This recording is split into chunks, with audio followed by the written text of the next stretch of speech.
Hello बच्चों, एक बार फिर से हम लोग आ चुके हैं अपने नेक्स्ट वीडियो में नेक्स्ट लेक्चर के साथ। और अब हम लोग अपने इस लेक्चर में 3 सेट के बारे में पढ़ेंगे।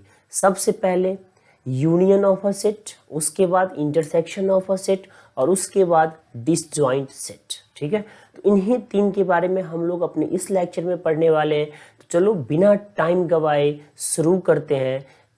ठीक है, यूनियन ऑफ अ सेट हमारा आज का टॉपिक है, union of a set.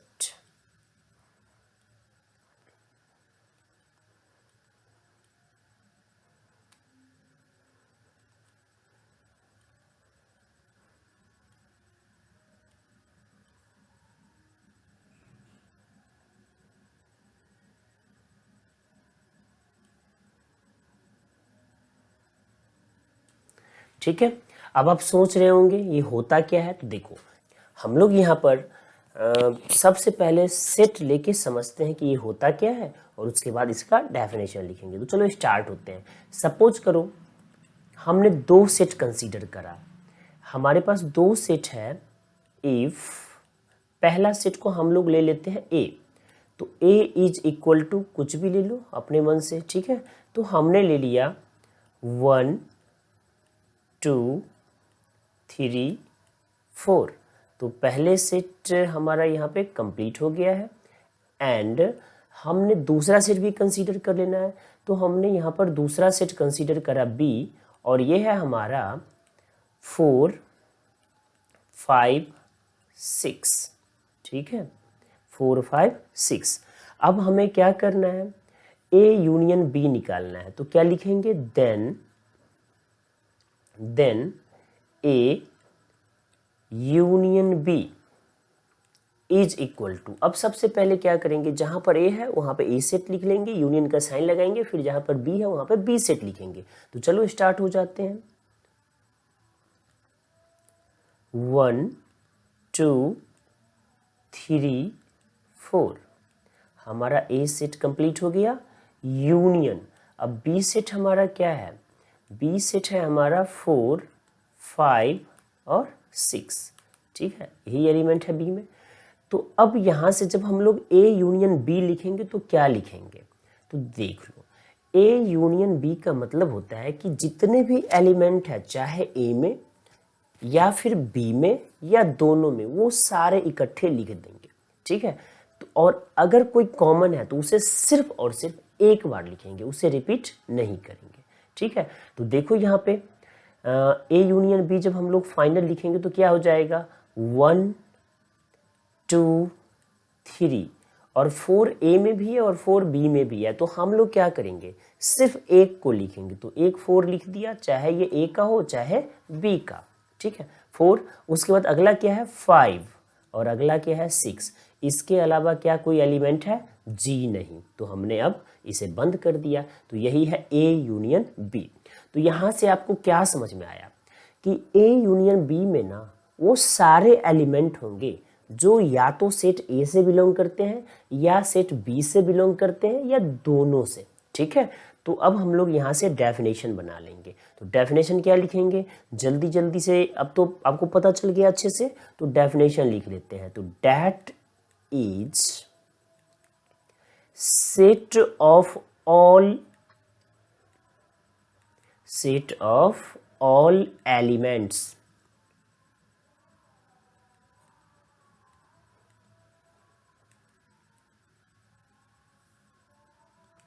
set of all those elements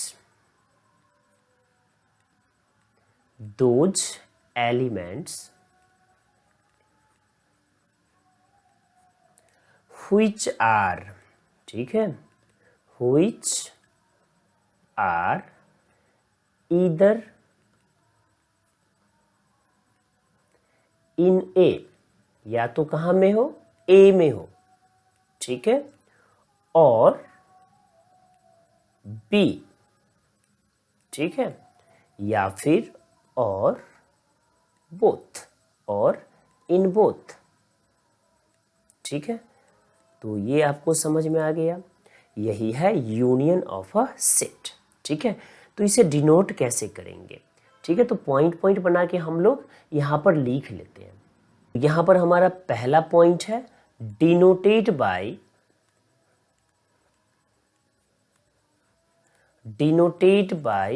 ठीक है, ए यूनियन बी, ठीक है, या तो इस तरीके से डिनोट करेंगे या फिर ए प्लस बी, ठीक है, इस तरीके से डिनोट करेंगे। तो ये पहला जो आपको याद रखना है। अब इसे रीड कैसे करेंगे, ठीक है, तो लिख लेते हैं अगला, read as A union B,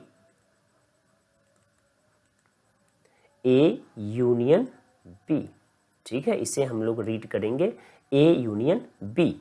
और क्या रीड कर सकते हैं, ए कप बी,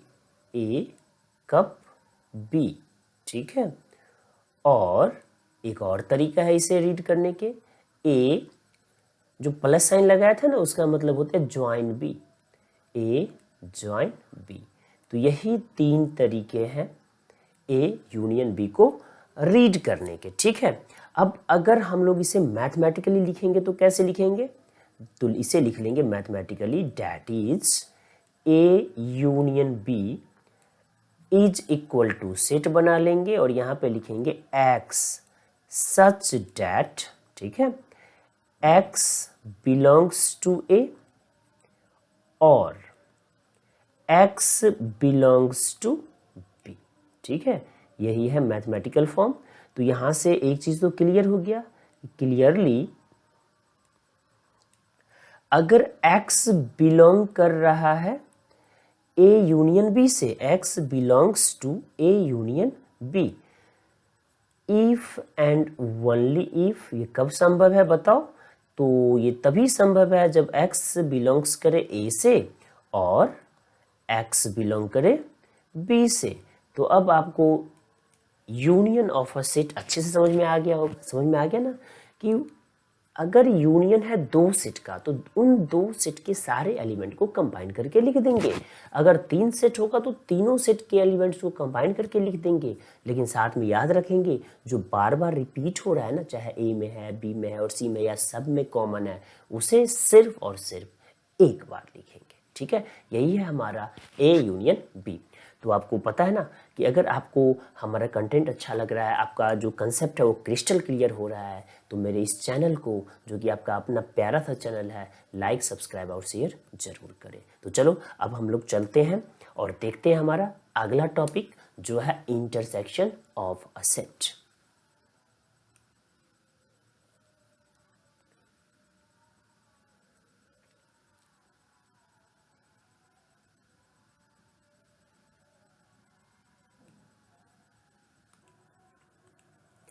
अगला टॉपिक है हमारा इंटरसेक्शन ऑफ अ सेट। अब ये क्या होता है, तो देखो इसे समझने के लिए भी हम लोग क्या करेंगे, फिर से एग्जाम्पल के थ्रू समझेंगे तो हमें अच्छा से अंडरस्टैंडिंग होगा। तो चलो स्टार्ट होते हैं। और मैं इस बार थोड़ा सा चेंज कर देता हूँ सेट को कंसीडर करने में, बाकी आपकी मर्जी, आप जो चाहो ले सकते हो। तो यहाँ पे सपोज करो कि हमारे पास 2 सेट है, ठीक है, हमारे पास 2 सेट है और दोनों सेट हम लोग लिख लेते हैं if A is equal to है, ठीक है। हमारे पास जो पहला सेट है ए, ये है 1, 2, 3, ठीक है। और हमने इस सेट को बंद कर दिया और साथ में हमारे पास एक दूसरा सेट है बी और ये सेट है हमारा 3, 4, 5, 6, ठीक है। देखो हमारे पास 2 सेट है, एक सेट है ए और एक सेट है बी।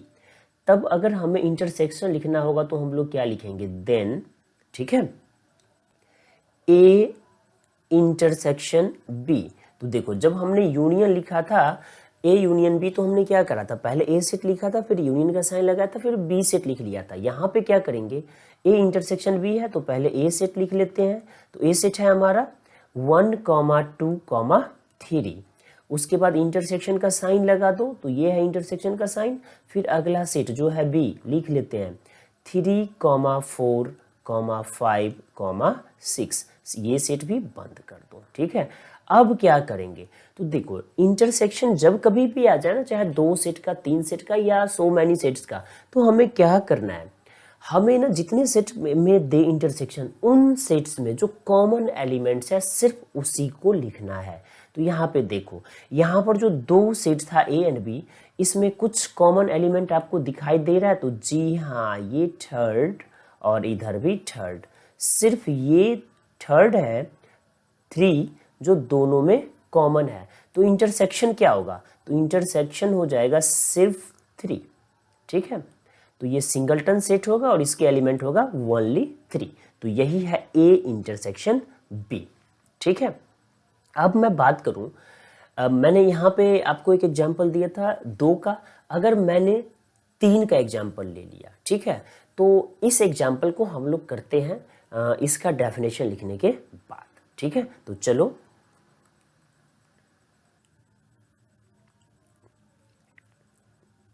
ठीक है, तो अब हम लोग डेफिनेशन क्या लिखेंगे, दैट इज, ठीक है, set of all elements, set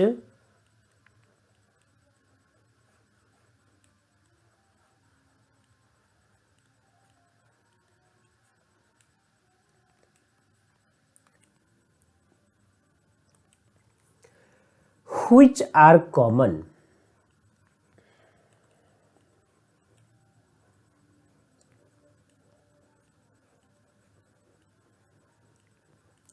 which are common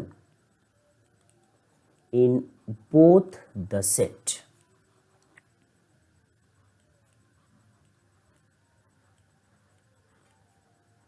ठीक है, जो दोनों सेट में क्या हो, कॉमन हो। डिनोट कैसे करेंगे, तो क्या लिखूं, डिनोटेड बाय, जल्दी जल्दी बताओ, तो हमने पहले ही देख लिया है ए और उल्टा यू लिख लेंगे बी। ठीक है, यही है ए इंटरसेक्शन बी।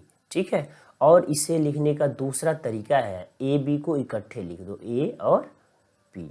ठीक है, तो यही 2 तरीके से हम लोग इंटरसेक्शन को डिनोट करते हैं, लेकिन जो सबसे मोस्ट कॉमन है वो ये है A union, sorry intersection B. ठीक है, तो आपने भी इसी को यूज करना है, जो कॉमन नहीं है उसे क्यों यूज करना। ठीक है, नेक्स्ट पॉइंट, अब हमारा नेक्स्ट पॉइंट क्या कहता है, तो हमारा अगला पॉइंट कहता है कि इसे रीड कैसे करेंगे, तो क्या लिखूं, रीड एज, ठीक है, ए इंटरसेक्शन बी।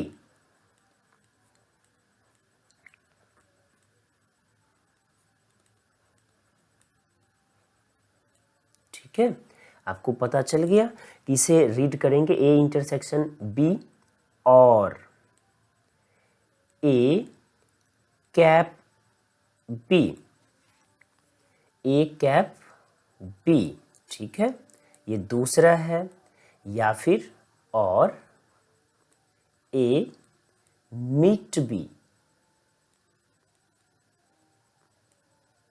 ठीक है, इसमें भी जो सबसे मोस्ट कॉमन है वो ये है, तो मैं आपको सजेस्ट करूंगा इसी को यूज करना है। ठीक है, अब हम लोग चलते हैं यहाँ से आगे और देखते हैं इसको मैथमेटिकली कैसे लिखेंगे। तो इसे मैथमेटिकली लिखने के तरीके हैं, दैट इज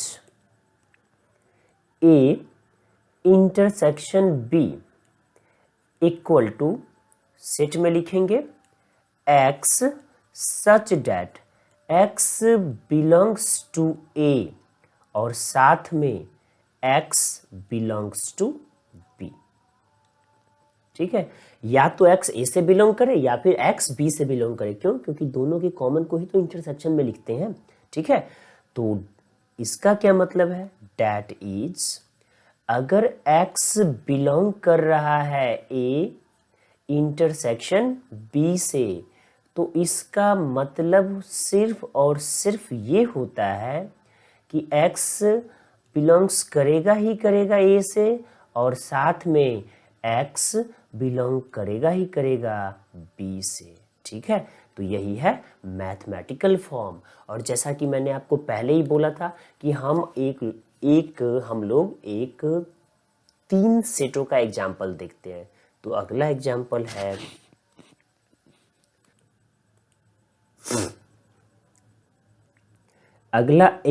है हमारा कि इफ, ठीक है, a इक्वल टू है 1, 2, 3, ठीक है। साथ में दूसरा भी सेट दे रखा है b, और b इक्वल टू है 2, 3, 4, और साथ में एक और सेट दे रखा है c, और c इज इक्वल टू दे रखा है 3, 4, 5, ठीक है, 3, 4, 5। देन आपसे बोला जा रहा है देन फाइंड, ठीक है, a intersection b intersection c, ये पता करना है। तो आप लोग कैसे पता करोगे? तो आप लोग लिखोगे a intersection b intersection c is equal to, अब सबसे पहले जो a में दे रखा है वो लिख लो, तो 1, 2, 3, यही है a सेट हमारा, इसे बंद कर दो, इंटरसेक्शन लगाओ, इंटरसेक्शन के बाद जो b है वो लिख दो, तो 2, 3, 4, फिर से इंटरसेक्शन का साइन लगाओ, जो c में है उसे लिख लो, तो ये है 3, 4 और 5। अब जैसा पहले से ही क्लियर है डेफिनेशन से, हमने क्या पढ़ा है, इंटरसेक्शन का मतलब कॉमन इन ऑल सेट। तो अब आप अगर गौर से देखें ना, तो क्या कॉमन है सब में? पहले में 3 है, दूसरे में भी 3 है, और तीसरे में भी 3 है, यानी 3 क्या है, सब में कॉमन है। तो a intersection b intersection c का मतलब क्या हो गया, जो तीनों में कॉमन है, और ये है 3, फिर से आ गया सिंगलटन सेट। तो क्या आपको ये भी अच्छे से समझ में आ गया? ठीक है, तो अब हम लोग चलते हैं हमारे अगले टॉपिक पे और देखते हैं हमारा next topic, disjoint set.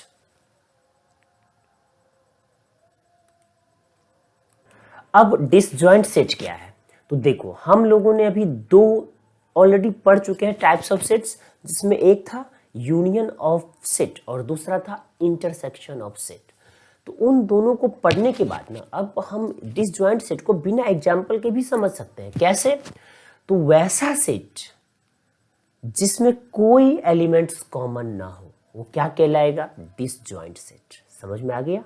Common हो, इंटरसेक्शन, सारे सेट का कलेक्शन हो, यूनियन, और यहां पर no common element at all, disjoint set. आपको अच्छे से समझ में आ गया? तो इसका डेफिनेशन सबसे पहले लिख लेते हैं, ठीक है? तो चलो, इफ टू सेट, टू